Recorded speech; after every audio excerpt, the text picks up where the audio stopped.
जय जगन्नाथ। এই ভিডিওটি দশম শ্রেণীরে থার্ড ল্যাঙ্গুয়েজ ভাবে রিটেল সবজেক্ট কু চুজ করথিবা ছাত্র ছাত্রী মানক পাই। এই ভিডিওরে আমি দশম শ্রেণী রিটেল বহি বা সংগঠিত খুচরা ব্যবসায় পণ্যদ্রব্য ও নগদ পরিচালনা বহির প্রথম অধ্যায় খুচরা ব্যবসায় পরিচালনা বা রিটেল অপারেশন বিষয়ে यूनिट 2 খুচরা ব্যবসায় বিষয়ে পড়িব। এই ভিডিওরে খুচরা ব্যবসায়ের প্রকারভেদ বিষয়ে সম্পূর্ণ আলোচনা করা যাব।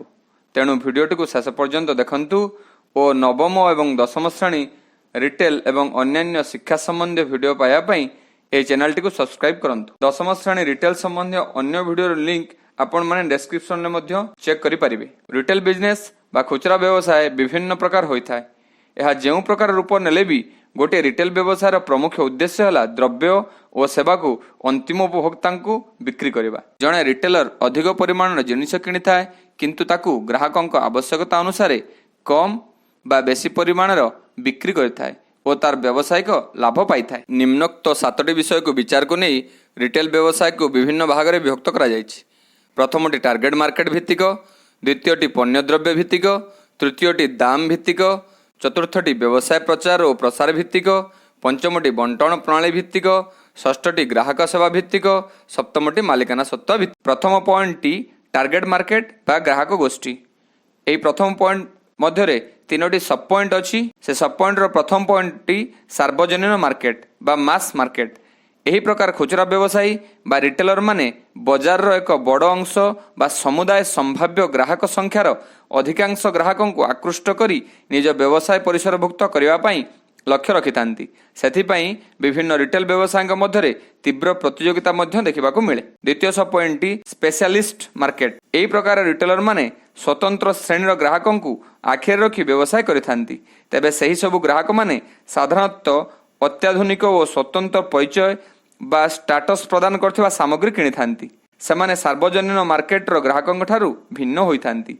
एही श्रेणीर ग्राहक माने आधुनिक और स्वतंत्र सामग्री सह उपयुक्त ग्राहक सेवा मध्य चाहिथांती। थर्ड सब पॉइंट एक्सक्लूसिव मार्केट। एही प्रकार बाजार रो रिटेलर एपरि एक ग्राहक गोष्ठी को लक्ष्य रखी व्यवसाय करिथांती। एहार ग्राहकगण अधिक धनी, रुचि संपन्न एवं सेमाने स्वतंत्र प्रकार ग्राहक सेवा आवश्यक करिथांती। सामग्रीर गुणवत्ता और डिजाइन सेमानक पई मुख्य आकर्षण होइथाय। सेथिपई सेमाने अधिक दाम देवा पई द्विधाबोध करंती नाही। तेबे सेमानक संख्या साधारणतः कम होइथाय। द्वितीय पॉइंट पण्यद्रव्य बा सामग्री भित्तिक श्रेणी विभाग। एही विभाजन अनुसार खुचरा व्यवसायी को सेमाने व्यवसाय करुथिबा जिनिसर मोटेई अर्थात विभिन्न प्रकार द्रव्यर नाम एवं द्रव्यर प्रकार अर्थात उत्पादर भिन्नता अनुसार विभाजन करा जायथाय। एथिरे मध्य तीनोटी सब पॉइंट अछि। प्रथमटी जनरल मर्कांडाइजर बा साधारण व्यवसायी। एही प्रकार रिटेलर माने विभिन्न प्रकार जिनिस सेमानक दोकान में रखिथांती। द्वितीय सब पॉइंट स्वतंत्र बा विशेष धरणर सामग्री रखी व्यवसाय करुथिबा रिटेलर। एही श्रेणी रे आसुथिबा खुचरा व्यवसायी माने सीमित प्रकार पण्यद्रव्य दोकान में रखिथांती किंतु सही सामग्री गुड़िक विशेष धरण होइथाय जेपरिक विलासपूर्ण, आभिजात्य संपन्न, आधुनिक प्रजुक्ति विद्या द्वारा निर्मित इत्यादि। एही सब रिटेल दुकान रे एक निर्दिष्ट सामग्री प्रायतः सबु प्रकार मॉडल जिनिस मिले। उदाहरण स्वरूप एक इलेक्ट्रोनिक्स दुकान रे सबु प्रकार मॉडल और विभिन्न दाम रो इलेक्ट्रोनिक्स सामग्री मिलता है जहाँ जनरल मर्केंडाइजर दुकान में मिली नथा। तृतीय सब पॉइंट एक निर्दिष्ट सामग्री रे व्यवसाय करथिबा खुचरा व्यवसाय बा सिंगल लाइन स्पेशलिटी मर्केंडाइजर। एही रिटेलर माने गोटे प्रकार सामग्री को नहीं व्यवसाय करथि। तृतीय पॉइंट दाम बा सामग्री रो विक्रय मूल्य भित्तिक श्रेणी विभाग। रिटेलर माने सेमानक सामग्रीर मूल्य निर्धारण नीति को भित्ति करी प्रतिद्वंदी मानक सह प्रतियोगिता करबा पई योजना करिथांती। मूल्य भित्तिक खुचरा व्यवसायीर श्रेणी विभाग निम्न दियागला। फर्स्ट सब पॉइंट डिस्काउंट प्राइसिंग। रिहाती भित्तिक मूल्य बा दाम निर्धारण। एही रिटेलर माने कम दामर सामग्री बिक्री करिथांती और सेमाने कम लाभ रखी एही मूल्य निर्धारण करिथांती। सेमाने अधिक परिमाणर जिनिस बिकिबाकू चेष्टा करिथांती। एही प्रकार व्यवसाय रे व्यवसायी जेते अधिक परिमाणर जिनिस बिक्री करिथाय सेते अधिक लाभ पाइथाय। ग्राहक सेवा प्रायतः न थाए बा बहुत कम ग्राहक सेवा जोगाई दिया जायथा। द्वितीय सब पॉइंट कॉम्पिटिटिव प्राइसिंग। प्रतिद्वंदितामूलक मूल्य बा दाम निर्धारण। एही प्रकार रिटेलर माने सामग्री गुड़िकर दाम सेमानक प्रतिद्वंदी मानक दाम सांगरे प्रायतः समान रखिथांती कारण एहाठारो बेसी रखिले सेमानक बिक्री परिमाण कमिजिवो और प्रतिद्वंदी बेसी लाभ पाइबे। तृतीय सब पॉइंट फुल प्राइस प्राइसिंग रिहाती शून्य मूल्य निर्धारण एठारे रिटेलर खाउटी को कौन से रिहाती न देई जिनिस बिक्री करता जदिओ परिमाण दृष्टि एही मूल्य रे कम परिमाण जिनिस बिक्री होता है किंतु लाभ दृष्टि गोटे जिनिस बिकिले अधिक लाभ मिलता है। चतुर्थ पॉइंट व्यावसायिक प्रचार और प्रसार भित्तिक खाउटी मानक आग्रह तथा व्यवसाय अभिवृद्धि पाई रिटेलर माने सेमानक व्यवसाय वृद्धि पाई विभिन्न प्रकार प्रचार और प्रसार माध्यम रे व्यवसाय करिथांती। प्रथम सब पॉइंट एडवर्टाइजिंग बा विज्ञापन जेतेबेले रिटेलर पारंपरिक भावे सेमानक सामग्रीर प्रचार बा विज्ञापन देइथांती सेही प्रकार विज्ञापन माध्यम गुडिक हला संवादपत्र टेलीविजन इत्यादि। द्वितीय सब पॉइंट डायरेक्ट मेल एही प्रकार प्रचार रे खाउटी बा उपभोक्ता मानक पाखकू एक सीधा सड़क चिठी पठा जाए स्थानीय छोट छोट कंपनी माने एही प्रकार प्रचार करिथांती। तृतीय सब पॉइंट पर्सनल सेलिंग एही प्रकार प्रचार रे सेल्स पर्सन उपभोक्ता मानक सांगरे सीधा सड़क कथबार्ता करिथांती एवं सामग्री तथा यार व्यवहार और गुणवत्ता उपरे खाउटी मानक बुझाई थांती। अति उच्च मानर बा अति उच्च दाम रो सामग्री बिक्री बेले पर्सनल सेलिंग व्यवहार करा जायथा। पंचम पॉइंट बंटन प्रणाली को दुईटी सब पॉइंट रे विभक्त कराइछि। गोटे स्टोर बा दुकान भित्तिक खुचरा दुकान ए प्रकार रिटेल स्टोर रो एक भौतिक अस्तित्व थाए यह गोटे दुकान गृहरु ही कार्य करिथाए। निम्न रे विभिन्न प्रकार दुकान भित्तिक खुचरा व्यवसाय आलोचना कराइछि। स्टैंड अलोन एही प्रकार रिटेल स्टोर साधारणतः बाजार ठारू दूर रे थाए एहार आखपाखरे अन्य कोनोसी दुकान देखा जाए नाही। उदाहरण स्वरूप जातीय राजपथ बा सहरर एक प्रांतर अवस्थित दुकान गृह को एही प्रकार रिटेल स्टोर पर्यायभुक्त होइथाए। एहार चारिपाखरे अन्य कोनोसी रिटेल स्टोर न थाए। स्ट्रिप शॉपिंग सेंटर दुई बा ताठरू अधिक रिटेल स्टोर जेतेबेले गोटे जगार बा गोटे धाड़ी रे थांती ताकू स्ट्रिप शॉपिंग कहा जाए। ए सब रिटेल स्टोर पई गोटे पार्किंग बा गोटे व्यवस्था रहिताए एहाको समस्त व्यवहार करथान। रीजनल शॉपिंग मॉल यह एक बड़ आकार शॉपिंग कॉम्प्लेक्स एठारे गोटे छात तले विभिन्न प्रकार रिटेल स्टोर कार्य करथान। द्वितीय सब पॉइंट अण दुकान भित्तिक रिटेल वैषयिक ज्ञान कौशल अभिवृद्धि सहित व्यवसाय करिवार पद्धति मध्य बदली जाए। इंटरनेट टीवी इत्यादि बहुल व्यवहार द्वारा यही पद्धतिर सृष्टि होइछि। ए प्रकार रिटेल व्यवसाय रे ग्राहकों को कौनसी दुकान को जिबाको पड़े नाही से कंप्यूटर और इंटरनेट व्यवहार करी तार आवश्यक सामग्री बराद करिथाए। कंपनी माने एही ऑर्डर अनुसार सेमानक स्टोर बा गोदामरू जिनिस ग्राहक मानक ठिकाना रे पठाई थांती। याको ई टेलिंग बा ऑनलाइन रिटेलिंग कहा जाए। ग्राहक मध्य डेबिट कार्ड क्रेडिट कार्ड किंबा इंटरनेट बैंकिंग द्वारा जिनिसर दाम प्रदान करिथाए। निम्न रे केतेक अण दुकान भित्तिक रिटेल वर्णना कराय। ऑनलाइन सेलर बा विक्रेता आजिर परिवर्तित व्यावसायिक परिवेश रे एही प्रकार रिटेलिंग खूब आदृत होइछि। इंटरनेट एही व्यावसायिक पद्धतिर मूल उत्स। डायरेक्ट मार्केट एही प्रकार रिटेलिंग रे विक्रेता व्यक्तिगत चिठी बा अन्यान्य लेखा बा विज्ञापन द्वारा सेमानक सामग्रीर प्रचार करिथांती। ग्राहक चिठी मेल बा फोन द्वारा जिनिस ऑर्डर देइथाए। विक्रेता और क्रेतांक मध्यरे सीधा सड़क संपर्क स्थापित हेउथिबारु एहाकू डायरेक्ट मार्केटिंग कहा। भेंडिंग विभिन्न जगार भेंडिंग मेसिन सब बसा जाइथाए। ग्राहक सही मेसिन रे पैसा पकाई तार आवश्यक जिनिस नहीं थाए। पॉइंट ग्राहक सेवा भित्तिक रिटेल द्रव्यर श्रेणी विभाग उत्तम ग्राहक सेवा ही खुचरा व्यवसाय अभिवृद्धि रे साहाय्य करे। निम्न रे विभिन्न ग्राहक सेवा विषय वर्णना करा जायछि। सेल्फ सर्विस एथिरे ग्राहकटीए क्रय विक्रय प्रक्रिया रे एक प्रमुख भूमिका ग्रहण करथाए। ग्राहकटी दुकान रे सज्जित पण्य द्रव्य निजे बुली बुली देखिथाए। निज पसंदर जिनिस आनी तार बिल प्रस्तुत तथा अन्यान्य आनुषंगिक काम पई दायित्व रे थिबा व्यक्ति विशेष को देइथाए। जिनिस देखिबा बा पसंद करिया पई से कोनोसी सेल्समैन बा दुकान कोनोसी कर्मचारी सहयोग नै न थाए। निजे निज पई काम करथिबारु याको सेल्फ सर्विस कहा जाय। द्वितीय सब पॉइंट असोर्टेड सर्विस एही प्रकार रिटेलर माने ग्राहकों को विभिन्न प्रकार सेवा प्रदान करिथांती।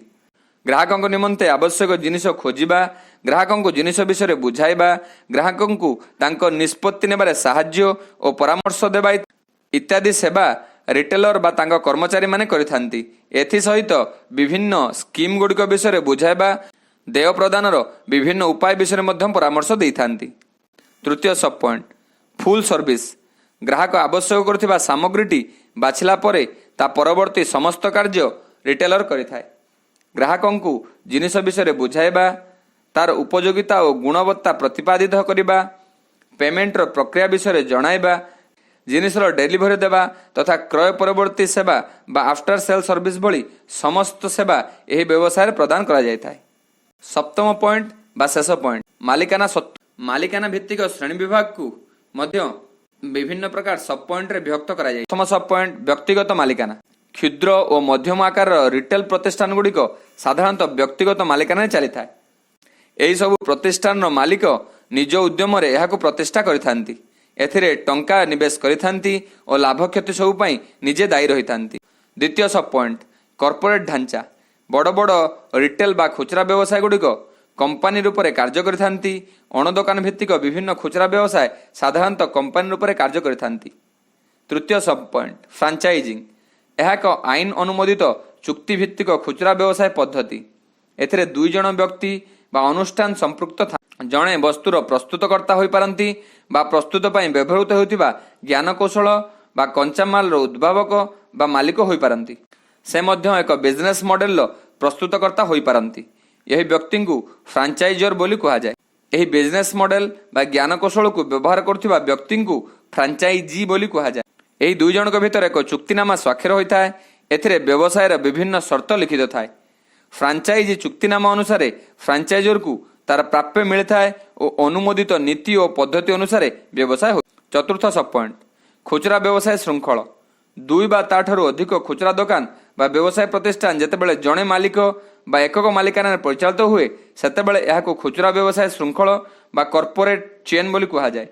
यही सबु व्यवसाय प्रतिष्ठान जदिओ विभिन्न स्थान रे तांको कारबार करथांती तथापि सेमानक कार्यधारा दुकान साजसज्जा परिपाटी दुकान विज्ञापन प्रचार पत्र इत्यादि रे व्यापक समानता लक्ष्य करा जाए। 7टी पॉइंट और तार सब पॉइंट गुड़िक मु गोटे जगह नोट कर देउची। तेणु पिला माने एहाकू निज खातारे नोट करि नियंतु जहाँकि परीक्षा समय कार्य आसिबो। रिटेलर सम्मुखीन होतिबा प्रमुख आह्वान। प्रथमटी ग्राहक संतुष्टि। जेकोसी व्यवसाय अभिवृद्धि तार ग्राहक संतुष्टिर क्षमता पर निर्भर। ग्राहकों उपयुक्त सामग्री और सेवा प्रदान करी तांकर मन को जिणिबा और सदिच्छा हासिल करबा जेकोसी खुचरा व्यवसाय निकट में एक प्रमुख आह्वान रूपे देखा। द्वितीय पॉइंट ग्राहक पई उपयुक्त सामग्री उपलब्ध कराइबा। खुचरा व्यवसायी तार ग्राहकों पई सेमानक आवश्यक पदार्थ उपलब्ध कराई थाए और ता माध्यम रे सेमानक विश्वास भाजन होई। सामग्रीर प्रदर्शन।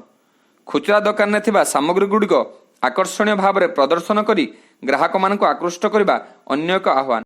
चतुर्थ पॉइंट दुकान को अधिक संख्यक लोकों को आकर्षित करने। विभिन्न प्रकार उपाय ग्राहकों को आकर्षित करने एक गुरुत्वपूर्ण कार्य। लोक माने जेते अधिक दुकान को आसुथिबे दुकानर बिक्री परिमाण सेते अधिक हेबो। सेथिपई गोटे खुचरा व्यवसाय विभिन्न प्रकार उपहार योजना विज्ञापन सुंदर साजसज्जा इत्यादि व्यवस्था करिथांती। एहा द्वारा दुकान प्रचार होता है और अधिक लोक दुकान को आसतांती। पंचम पॉइंट अभिविन्यास बा लेआउट। गोटे खुचरा प्रतिष्ठान विन्यास सही दुकान कार्यशैली को प्रभावित करिଥାଏ। केउठारे केउ जिंस रहिबो फर्निचर लाइट साउंड इत्यादि उपयुक्त व्यवहार द्वारा दुकान रे एक उत्तम परिवेश सृष्टि होता है। जड़े ग्राहक दुकान रु तार दरकारी सामग्री किणला बेले एक सुंदर अनुभूति पाई था। उपयुक्त परिवेश सृष्टि द्वारा उभय व्यवसायी और ग्राहकों को एक आनंदमय परिवेश मिलता है। षष्ठ पॉइंट अवस्थान बा लोकेशन। रिटेल व्यवसाय उपयुक्त स्थान निरूपण करने एक अत्यंत गुरुत्वपूर्ण कार्य। यह जेकोसी व्यवसाय अभिवृद्धि में साहाय्य करता है। प्रमुख स्थान में व्यवसाय प्रतिष्ठान गुड़िक लोकमानक दृष्टि आकर्षण करथांती। रिटेल स्टोर रे दूरता और संजोग करथवा रास्ता मध्य लोकेशन निष्पत्ति को प्रभावित करता है। सप्तम प्रजुक्ति विद्या सह ताल देई चलिबा। रिटेल व्यवसाय प्रतिटी क्षेत्र में वर्तमान प्रजुक्ति विद्यार व्यापक व्यवहार होछि। वीडियोटी भल लागिथिले लाइक कमेंट एवं शेयर करंतु और चैनल टी को सब्सक्राइब करनथिले एबे ही चैनल टी को सब्सक्राइब करंतु और बेल बटन को क्लिक करंतु।